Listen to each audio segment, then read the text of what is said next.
Physician हैं। Doctor अक्षता, आपका स्वागत है। नमस्कार, थैंक यू।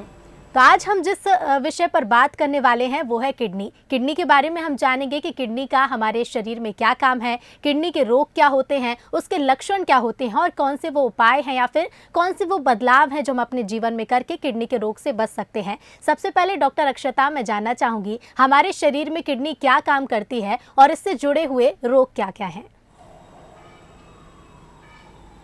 डेफिनेटली क्या है, किडनी हमारा एक बहुत बड़ा इतना इम्पोर्टेंट अंग है कि वो सब चीज़ में हेल्प करता है। जैसे बॉडी में एसिड बेस, मतलब कितना प्रमाण में एसिड होता है या बेस होता है, फिल्टरिंग कैपेसिटी पूरा किडनी में होता है, वो 24 घंटे काम करता रहता है। इसके अलावा क्या है, सॉल्ट, पोटेशियम, ये सब रिटेन करना या फेंकना, वो सब किडनी का ही काम होता है। किडनी में एक एरिथ्रोपोइटिन करके हार्मोन भी प्रोड्यूस करता है जो ब्लड को मेंटेन करता है, यानी खून को नॉर्मल रेंज पे भी रखता है। इसके अलावा किडनी में जो भी है वो एक क्लीनिंग ऑर्गन जैसा है। जैसे क्रिएटिनिन, ये सब टॉक्सिक वेस्ट प्रोडक्ट्स जो बॉडी में होता है वो दो जगह में क्लियर होता है। एक किडनी में मेटाबोलाइज होता है और एक लिवर में मेटाबोलाइज होके आता है। किडनी में उसको फिल्टर करके बाहर यूरिन के दौरान फेंका जाता है। So it is very important कि वो सब फंक्शनिंग हो। जी, जैसे कैल्शियम और विटामिन डी, ये सब मेटाबॉलिज्म भी किडनी से जुड़ा हुआ है। तो बोन हेल्थ भी उतना ही इम्पॉर्टेंट है, वो भी किडनी से ही कनेक्टेड है। जी बिल्कुल। साथ ही डॉक्टर अक्षता, मैं ये भी जानना चाहूँगी कि किडनी से जुड़े हुए रोग क्या क्या होते हैं। ऐसे कौन से रोग हैं जो हमारी किडनी को कनेक्ट करते हैं या फिर किडनी से जुड़े हुए होते हैं। डेफिनेटली जैसे क्या है, यूजुअली वो ऐसा होता है कि वो हमारे जेनेटिक भी हो सकता है। कुछ चीज़ ऐसा है कि वो अक्वायर्ड है, यानी बाहर के अलग रोग से हमारे में किडनी का भी प्रॉब्लम आ सकता है। जैसे शुगर और बीपी अगर अच्छा कंट्रोल में रखेंगे तो किडनी भी अच्छा फंक्शनिंग में रहता है। अगर बीपी अनकंट्रोल्ड है बहुत दिन तक या शुगर अनकंट्रोल्ड है बहुत दिन, वो किडनी पे भी दबाव डालता है। तो जैसे 5 साल या 10 साल होते होते किडनी के दबाव होता है, उसमें प्रॉब्लम्स निकलना शुरू होता है। यदि हम अच्छे से कंट्रोल कर रखेंगे तो वो भी प्रिवेंट हो सकता है। जी बिल्कुल, यानी कि हम कुछ चीज़ों पर कंट्रोल करके अपनी लाइफस्टाइल में थोड़ा सा बदलाव करके उसे प्रिवेंट कर सकते हैं। डॉक्टर अक्षता, साथ ही ये भी जानना ज़रूरी है कि अगर किसी भी व्यक्ति को किडनी रोग है, क्योंकि हम अक्सर देखते हैं कि लोग इलाज के लिए काफ़ी समय बाद पहुँचते हैं जब उनकी बीमारी बहुत ज़्यादा बढ़ जाती है। ऐसे में ये जानना भी बेहद ज़रूरी होता है कि किडनी रोग के सामान्य लक्षण कौन से होते हैं, जिन लक्षणों को पहचान कर आप जल्द से जल्द परामर्श ले सकें। डेफिनेटली जैसे देखिए, किडनी क्या है, फिल्टर करता है। तो क्या होता है, अगर फिल्टरिंग कैपेसिटी नहीं होता है तो वापस सब टॉक्सिक सब्सटेंसेस सब बॉडी में ही वो रखना शुरू होता है। उसके प्रमाण से अगर वो सिर पे चढ़ेगा तो ऐसा हो सकता है कि वो सही से बात ना कर पाएंगे, नहीं सो पाएंगे। वो चीज़ एन्सेफेलोपैथी के दौरान आ सकते हैं। या वो सही से वाटर फिल्ट्रेट नहीं हो पा रहे तो बॉडी में वाटर रह सकता है, तो उसके कारण चेहरे में सूजन, पैर में सूजन, पेट में सूजन उसमें आ सकता है। या हीमोग्लोबिन अच्छे से नहीं मेंटेन होने के कारण वो खून कमी के कारण भी आ सकता है। जैसे खून कमी हो तो सांस फूलना या उनको सही से काम नहीं कर पाते हैं, वो सब में भी आ सकते हैं। जी, या हो सकता है कि वो कुछ भी ना दिखे, ऐसे लगे कि बहुत दिन कुछ भी प्रॉब्लम से ना रहे। तो उनमें क्या इम्पोर्टेंट है, जैसे शुगर या बीपी रहता है, वो मरीजों को हम इसीलिए बोलते हैं कि हर साल आप अपना किडनी का टेस्ट कराइए। इसमें क्या है, कभी कुछ बस किडनी का टेस्टिंग के कारण ही हमें पता चलता है। इसीलिए इट इज़ इम्पॉर्टेंट कि हम किडनी का टेस्टिंग कराते रहे इन पेशेंट्स में। जैसे शुगर हो या बीपी हो या यूरिक एसिड बढ़ा हुआ हो या जेनेटिकली पहले से किसी को हो, ऐसे लोगों में हम बोलते हैं कि बार बार आप कराते रहिए ताकि हमें पता चले कि जल्दी में पकड़ पाएंगे। जी बिल्कुल डॉक्टर अक्षता, हम टेस्टिंग के बारे में बात कर रहे हैं कि बेहद ज़रूरी है कि हम समय समय पर अपने टेस्ट कराते रहें, ना सिर्फ किडनी से जुड़े हुए बल्कि तमाम वो टेस्ट जो कि कारण बन सकते हैं, जैसा कि आप जिक्र कर रही हैं शुगर, बीपी, ये अनकंट्रोल होना कहीं ना कहीं किडनी के खराब होने का या फिर किडनी से जुड़े हुए रोग का कारण बनते हैं। ऐसे में एक सही समय क्या होता है, एक सामान्य व्यक्ति के लिए कितना ज़रूरी है ये टेस्ट कराना और कितने समय अंतराल के बीच में टेस्ट कराने चाहिए? डेफिनेटली, देखिए यदि हम ऐसा किडनी का टेस्टिंग बहुत सिंपल है। पहला चीज़ है, आप बस एक पेशाब का टेस्टिंग और एक सीरम क्रिएटिनिन कर देंगे तो भी बहुत कुछ पता चलता है कि किडनी के बारे में। यदि उसके बाद में हमें लगता है कुछ और टेस्टिंग करना है, तब हम बोलते हैं बायोप्सी कराएंगे और कुछ ब्लड टेस्ट कराएंगे।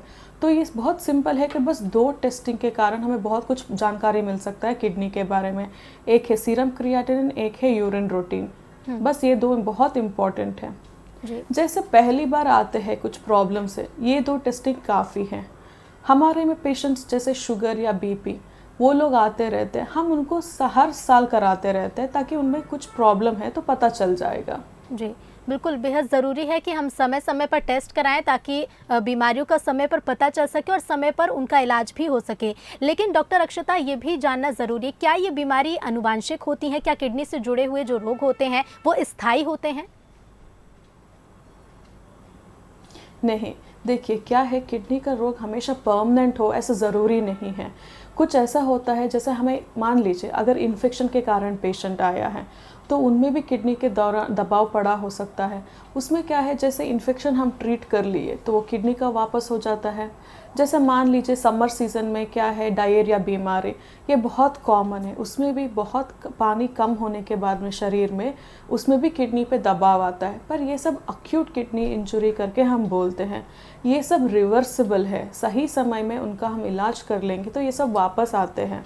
जी। कुछ ऐसा होता है, जैसे मैं बताई आपको, किडनी जैसे शुगर या बीपी या यूरिक एसिड, ये सब जब बाद में बढ़ते रहते हैं और अगर हम कंट्रोल में नहीं रख पाएंगे, तब ये लोग आते हैं हमारे क्रॉनिक किडनी डिजीज़ करके, तो वो वापस करना बहुत मुश्किल है। जी बिल्कुल, साथ ही अक्षता जी, हम प्रिवेंट कर सकते हैं। जी बिल्कुल, हम प्रिवेंट कर सकते हैं, समय पर हम इलाज लें और समय समय पर ये जो बीमारी है इसको पहचानें और परामर्श भी लें। लेकिन इसका इलाज करवाना ज़रूर, वैसे तो देखिए हर बीमारी का इलाज बेहद ज़रूरी है, लेकिन समय पर इलाज करवाना कितना ज़रूरी हो जाता है ताकि हमारे शरीर के जो और हिस्से हैं, जो बीपी की बात करें चाहे शुगर की बात करें, ऐसे में कितना ज़रूरी हो जाता है कि हम समय पर इलाज करवाएँ ताकि हमारे बॉडी के जो अदर पार्ट्स हैं वो इफेक्टेड ना हो। डेफिनेटली, देखिए एक चीज़ है, जैसे अक्यूट किडनी डिजीज़ हम बोले, उसका समय ट्रीटमेंट में क्या है, आपका किडनी ही सुरक्षित हो गया तो बाकी सब प्रॉब्लम आएगा ही नहीं। क्रॉनिक किडनी डिजीज़ में क्या है, वो सही से नहीं रखेंगे तो इलेक्ट्रोलाइट डिस्टर्बेंसेस आ सकता है या बोन मेटाबॉलिज्म में प्रॉब्लम हो सकता है, हड्डियाँ वीक होना, विटामिन डी कम होना, खून की कमी होना, ये सब हम प्रिवेंट कर सकते हैं। और किडनी के डिजीज़ एक और चीज़ है, जैसे उसके कारण बीपी बढ़ गया तो बीपी बढ़ने के कारण ये स्ट्रोक भी हो सकता है, हार्ट अटैक भी हो सकता है, तो ये सब लिंक्ड है एक साथ। जी बिल्कुल डॉक्टर तो अक्षता, अगर हम क्रॉनिक किडनी डिजीज़ में भी अच्छे से कंट्रोल रखेंगे तो ये सब हम प्रिवेंट कर सकते हैं। जी बिल्कुल, साथ ही अगर इसके हम उपचार की बात करते हैं, इलाज की बात करते हैं, तो ऐसे कौन कौन से तरीके हैं जो उपलब्ध हैं, जो आसानी से जिसका इलाज कराया जा सकता है, आसानी से जिन तरीकों को हम यूज़ कर सकते हैं? डेफिनेटली 2 चीज़ है, एक अक्यूट किडनी डिजीज़ हम जैसे बोले, या इन्फेक्शन हो या डायरिया के बीमारी, वो ट्रीटमेंट होने के बाद वो एकदम सही हो जाता है। क्रॉनिक किडनी डिजीज़ में क्या है, थोड़ा देर मेंटेन करते रहते हैं, जैसे बॉडी में अगर अच्छे से फंक्शन हो रहा है तब तुरंत डायलिसिस नहीं लगता है। यदि जब ऐसा लगेगा कुछ चीज़ों में उनका लगेगा कि किडनी अब उतना फंक्शन नहीं कर पा रहे, तो उनको अब सहारा लेना पड़ेगा डायलिसिस का। एक और वेरी इंपॉर्टेंट ऑप्शन है ट्रांसप्लांट, है ना। तो ट्रांसप्लांट करने से क्या है, आपको एक किडनी दिया जा सकता है, तो उसके कारण आपको पूरा फंक्शनिंग वापस वो किडनी ले लेगा, तो आपको डायलिसिस का सहारा नहीं लगेगा। बिल्कुल डॉक्टर अक्षता, क्योंकि लेकिन हम जिस तरह से ट्रांसप्लांट की बात हमने शुरू की, देखिए ट्रांसप्लांट को लेकर कई लोगों में कई तरह के मिथ होते हैं कि ट्रांसप्लांट किन लोगों को, कौन से ऐसे लोग हैं जो एलिजिबल होते हैं, ट्रांसप्लांट करा सकते हैं, अपने परिवार में किडनी दान कर सकते हैं। ऐसे इसके बारे में हम और डिटेल में जानना चाहेंगे कि ट्रांसप्लांट के लिए कौन कौन किडनी दान कर सकता है और किन कंडीशंस में ऐसी आवश्यकता पड़ती है। डेफिनेटली, देखिए कभी भी कोई भी पेशेंट आते हैं जो सीकेडी का होते हैं, उनको ट्रांसप्लांट देना बहुत ये बास्केट अप्रोच है। या आप डायलिसिस के लिए ऑप्शन दे सकते हैं, ट्रांसप्लांट भी ऑप्शन सबको दिया जाता है। जो जो करा पाएंगे सबसे बेटर है कि वो करा लेंगे, है ना। अगर फर्स्ट डिग्री रिलेटिव हम लेंगे, यूजुअली माँ सबसे इम्पॉर्टेंट है। जो वो डोनर होते हैं यूजुअली वो हमेशा मैच आते ही हैं जी। तो पहले माँ ही यूजुअली देते हैं। और क्या, कौन कौन, पिता भी दे सकते हैं, सिबलिंग्स यानी उनके भाई बहन, वो सब दे सकते हैं जी। इसके अलावा क्या है, सेकंड सर्कल में भी जा सकते हैं, पर मैचिंग भी देखना पड़ता है। अब क्या है, टेक्नोलॉजी इतना एडवांस्ड हो चुका है कि अगर ब्लड ग्रुप भी ना मैच हो तो भी एबीओ इनकम्पैटिबिलिटी भी वो करते हैं ट्रांसप्लांट अब। और एक चीज़ है कैडावरिक ट्रांसप्लांट, वो सबसे बहुत इम्पॉर्टेंट है। यदि आपको ऐसा होता है, देखिए कुछ कंडीशंस होते हैं, जैसे अगर यार रोड ट्रैफिक एक्सीडेंट हुआ है, वो पेशेंट्स में जब फंक्शनिंग रहता है बॉडी का, पर ब्रेन का नहीं फंक्शनिंग होता है, वो लोग भी डोनेट करते हैं अपना ऑर्गन। तो वैसे ऑर्गन्स को भी हम ट्रांसप्लांट कर सकते हैं। इसको कैडावरिक ट्रांसप्लांट करके बोलते हैं। जी, यानी कि ऐसे कई तरीके हैं और ऐसी बस कई इसका है चले मैचिंग करते हैं, उसके बाद कर सकते हैं। बिल्कुल। लेकिन अगर हम बात करें इसकी सफलता की, तो ट्रांसप्लांट के ऐसे ये सफलता का जो रेशियो है वो क्या है, और ट्रांसप्लांट के बाद क्या किडनी से जुड़े हुए रोग पूरी तरह से हमारे शरीर से दूर हो जाते हैं? देखिए बहुत कुछ चीज़ों में ट्रांसप्लांट इज़ वेरी सक्सेसफुल, है ना। अच्छा है उसका सबसे अगर अच्छा सक्सेसफुल रेट है अगर और किसी ऑर्गन ट्रांसप्लांट में, वो है किडनी का, है ना। मेजॉरिटी ऑफ देम अच्छे से फॉलो अप करते हैं, देखते हैं, इनिशियली कुछ कुछ दवाई डालते हैं ताकि ऑर्गन सक्सेसफुली ट्रांसप्लांट हो, उसके बाद अच्छे से फॉलो अप करते हैं, बहुत अच्छा रिजल्ट है। बिना कुछ ये रख के कि होगा या ना होगा, किसी को भी अगर है तो वो ट्रांसप्लांट करने का बिल्कुल सोचना है। जी बिल्कुल, यानी कि अगर मन में कोई मिथ जुड़े हुए हैं, ट्रांसप्लांट से जुड़े हुए कोई मिथ है, तो उन्हें दूर करके हमें भी इस चीज़ के लिए आगे जाएं। बिल्कुल। लेकिन अगर हम बात करें, देखिए रोज़ाना लाइफ की, बेहद ज़रूरी होता है कि हम अपने खान पान पर ध्यान दें और बीमारियों से, रोगों से दूर रहें। खान पान में हम किस तरह के बदलाव कर सकते हैं, साथ ही साथ हमारी रोज़ाना के जीवन में हम किस तरह की सावधानियाँ बरत सकते हैं ताकि किडनी से जुड़े हुए रोग हमसे दूर रहें? देखिए क्या है, कुछ चीज़ हम दूर कर सकते हैं, जैसे हम रेगुलर एक्सरसाइज, वॉकिंग सब करते रहेंगे तो क्या होता है, एसिड, शुगर, ब्लड प्रेशर, ये सब कम आता है। तो वो सब कम आने पे ये सबसे बड़ा रिस्क फैक्टर है ना, बीपी और शुगर। तो वो सब कम होने से अपने आप किडनी का भी बीमारियां कम होएगा। जी बिल्कुल। और रेगुलर टेस्टिंग। जी बिल्कुल, यानी कि हम रोज़ाना कुछ सावधानियां बरतें और सही समय पर परामर्श लेते रहें, टेस्ट कराते रहें, ताकि अगर रोग है भी तो उनका पता लगाया जा सके और समय पर इलाज भी कराया जा सके। हम आपके हॉस्पिटल के बारे में और भी जानकारी चाहेंगे। विंध्य हॉस्पिटल में किस तरह की सुविधाएं मरीजों को उपलब्ध कराई जाती हैं, किडनी से जुड़े हुए रोग का किस तरह से इलाज किया जाता है और मरीजों के लिए क्या क्या सुविधाएँ हैं? देखिए जैसे पहले आते हैं, अगर कोई पेशेंट में या इन्फेक्शन के कारण या कुछ और कारण में एक्यूट किडनी इंजरी हुआ है, उसको तो हम ट्रीट करेंगे ही। उसके बाद अगर वो आगे नहीं बढ़ पाएंगे तो बहुत बढ़िया है, वही ख़त्म हो जाता है। जो क्रॉनिक किडनी के लिए हमारे पास एक fully functional 24 hours dialysis unit है, जो वो हम सबके लिए खुला रखे हैं। कोई भी आके जिनको ज़रूरत है वो ले सकते हैं यहाँ पर हमारे साथ डायलिसिस। इसके अलावा वर्कअप भी करते हैं आगे के लिए ताकि वो प्रोग्रेस ना हो पाए करके, और ट्रांसप्लांट के लिए भी एडवाइस करते हैं। जी बिल्कुल। साथ ही अगर हम देखिए किडनी रोग के बारे में बात करते हैं, ऐसी कौन सी उम्र होती है कि सबसे ज़्यादा किस उम्र के लोगों में किडनी से जुड़े हुए रोग सामने आते हैं? क्योंकि आजकल हम देख रहे हैं कि बच्चों में भी कई तरह की बीमारियां बढ़ने लगी हैं, तो क्या बच्चों में भी किडनी से जुड़े हुए रोगों का खतरा रहता है? देखिए डेफिनेटली बच्चों में नेफ्रोटिक सिंड्रोम बहुत ही, यानी नेफ्रोटिक सिंड्रोम यूजुअली ऐसे छोटे में लोगों में भी दिखता है बच्चों में भी। पर क्या होता है, वो अधिकतर इसमें आता है सूजन से कारण आते हैं, तो जब टेस्टिंग के बाद पता चलता है कि ये नेफ्रोटिक हो सकता है। कुछ कुछ अलग और बीमारियां भी आते हैं, पर कॉमन उस ब्रैकेट में नेफ्रोटिक सिंड्रोम होता है। जी बिल्कुल डॉक्टर अक्षता, हम खान पान के बारे में बात कर रहे थे कि रोज़ाना जीवन में हम किस तरह के बदलाव कर सकते हैं ताकि इन रोगों से हम दूर रहें। बीपी शुगर को कंट्रोल में रखना तो बेहद ज़रूरी है ताकि किडनी हमारी अच्छे से काम कर सके, जो फिल्टर का काम है वो अच्छे से हो सके। लेकिन अगर हम डाइट की बात करें, डाइट पर ध्यान देना कितना ज़रूरी है? आप अपने मरीज़ों को किस तरह के परामर्श देती हैं, खासकर वो लोग जो पहले से किडनी से जुड़े हुए रोग से ग्रसित हैं, जो पहले से इस तरह की बीमारियों से जूझ रहे हैं? उन्हें अपने रोज़ाना के जीवन में किस तरह की डाइट लेनी चाहिए, पानी कितना पीना चाहिए, फ्रूट्स कौन कौन से खाने चाहिए, और साथ ही साथ ये भी बताइएगा कि ऐसी कौन सी चीज़ें हैं जिन्हें अवॉइड करना चाहिए?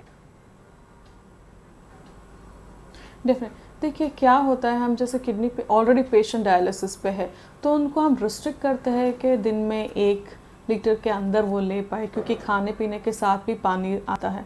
सॉल्ट कम लेना होता है, और एक पोटेशियम रिच फूड्स को हम कम के लिए बोलते हैं, जैसे रागी हो या बनाना हो, इन सब में ज़्यादा थोड़ा आता है, उसको हम कम करते हैं। अगर साथों साथ पेशेंट डायबिटिक है तो उनको आलू, कैरेट, ये सब कम लेने के लिए बोलते हैं। रूट वेजिटेबल्स जो बोलते हैं, जो से धरती में ही वो पलते हैं, ऐसे फ्रूट्स वेजिटेबल्स को हम कम के लिए बोलते हैं। नमक बिल्कुल कम बोलते हैं, जैसे नारियल पानी, उसमें पोटेशियम ज़्यादा रहता है, उसको मना करते हैं। जी बिल्कुल डॉक्टर अक्षता, कई दर्शक इस वक्त हमें देख रहे हैं, जो कुछ दर्शक उनमें ऐसे भी अगर होंगे, साथ में उनको शुगर है। जी बिल्कुल, कई ऐसे दर्शक होंगे जो तो पहले से राइस, किसी तरह की बीमारी से जूझ रहे होंगे या फिर किडनी से जुड़े हुए रोग उन्हें होंगे, और अगर नहीं भी हैं तो किस तरह की परामर्श आप उन्हें देना चाहेंगे, क्या कुछ संदेश देना चाहेंगी? डेफिनेटली देखिए, क्या है, ये किसी में भी हो सकता है किडनी डिजीज़, ऐसा नहीं है कि बस छोटों में होता है या बड़ों में होता है। पर हमें ये इम्पॉर्टेंट है, जिस ग्रुप में रिस्क ज़्यादा है, जैसे या पहले से शुगर है या बीपी है या कुछ और ऐसा कनेक्टेड है, यूरिक एसिड बढ़ा हुआ, ऐसा कुछ में आप डेफिनेटली, जैसे आपको पता चलता है आपको है, तो तुरंत ये टेस्ट कराना है। हर साल आप कराइए, ताकि आप पहले से कुछ प्रॉब्लम है तो हम शुरू से ही उसको कंट्रोल कर पाएंगे। एक और चीज़ है, जैसे आपको कुछ इन्फेक्शन होता है या ऐसा कुछ भी होता है, तो आके दिखाइए, ताकि आपको सही समय का इलाज मिल पाए, और ये सब हम प्रिवेंट भी कर सकते हैं। जी बिल्कुल, समय पर हम परामर्श लेते रहें, अपने टेस्ट कराते रहें, साथ ही साथ रोज़ाना के जीवन में भी कुछ बदलाव करें ताकि हमारा न सिर्फ किडनी बल्कि पूरा शरीर ही स्वस्थ रहे। तो ये हमारे साथ जुड़ी थी डॉक्टर अक्षता द्विवेदी, जो कि Vindhya hospital and research centre में MD मेडिसिन फिजिशियन है। बहुत बहुत शुक्रिया डॉक्टर आपका हमसे जुड़ने के लिए और ये तमाम बातचीत के लिए। Thank you. तो आज हमने किडनी से जुड़े हुए रोग के बारे में जाना, साथ ही साथ ऐसे कौन से उपाय हैं या फिर किस तरह से हम इससे बचाव कर सकते हैं, किस समय पर हमें परामर्श लेना चाहिए, तमाम जानकारियां हमने डॉक्टर अक्षता द्विवेदी के माध्यम से ली। तो इसी के साथ आयुष्मान में आज फिलहाल इतना ही। ताज़ा अपडेट के लिए जुड़े रहिए बंसल न्यूज़ के साथ। नमस्कार।